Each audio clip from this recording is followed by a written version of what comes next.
I try to be a photographer. I don't know how to talk. I'm not interested in talking. If I have something to say, perhaps it can be found in my photos. I'm not interested in explaining things, in saying why and how. I'm willing to show my photos, not so much my contact prints. I often work on small prints. I look at them frequently and for a long time, put them up on the wall and compare them to make sure of my choice. I leave it to others to say what they mean. You know my photos. You published them. You've exhibited them. So you can say whether they have a meaning or not.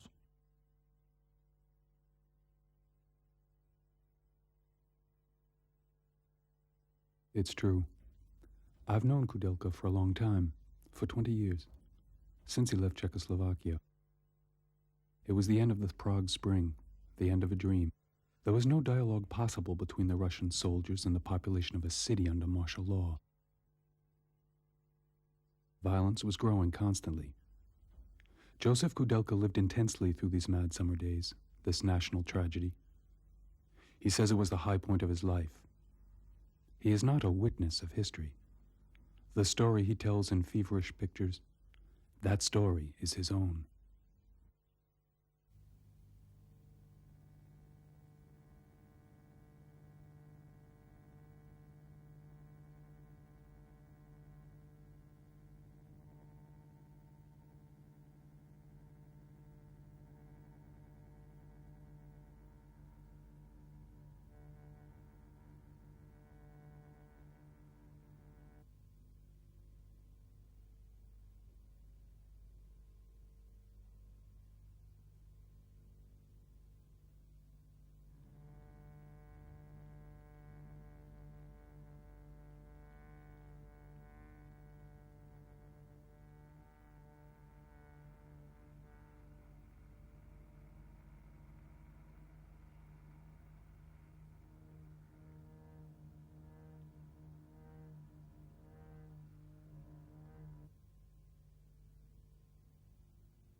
Two years later, he came to Paris. He joined Magnum and has never stopped moving since. From Ireland to Sicily, from Greece to Spain. He still lives on next to nothing, still continues to work.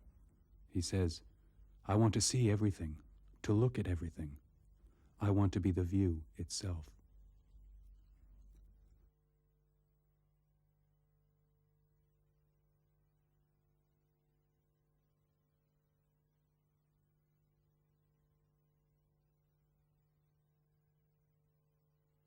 André Breton once said that the eye exists in a primitive state. If you apply that to photography, and you're looking for a name to illustrate it, Kudelka's seems the most appropriate. His silent, frenzied accumulation of images and his paradoxical organization of time are primitive. Photography taken as a seasonal activity, with fine weather for the harvest, storage that lasts through the winter, contact sheets in an attic, and small prints by the thousands. Prints he goes over time and time again, automates and combines. All those pictures he refuses to acknowledge. And then the others. the ones that are his for life, the ones he acknowledges and accepts.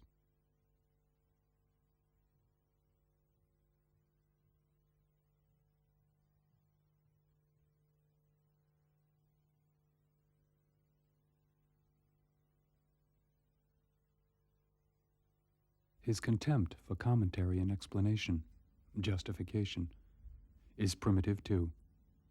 His rejection even of captions and of any information. Only a fierce drive to do what he must.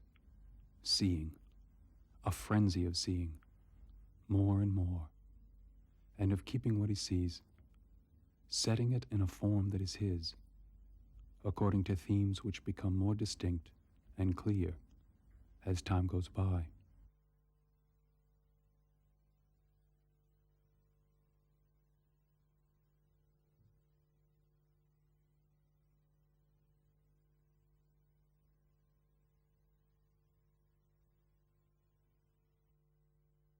As I wander through these contact sheets marked in 3 colors, white, blue, and red, leafing through the piles of prints he leaves on my table each year, I feel I'm following in his footsteps, putting my eye to his viewfinder. I travel by proxy, seeing what he has seen, suddenly gripped by a truth that belongs only to him, punctuated by red lines.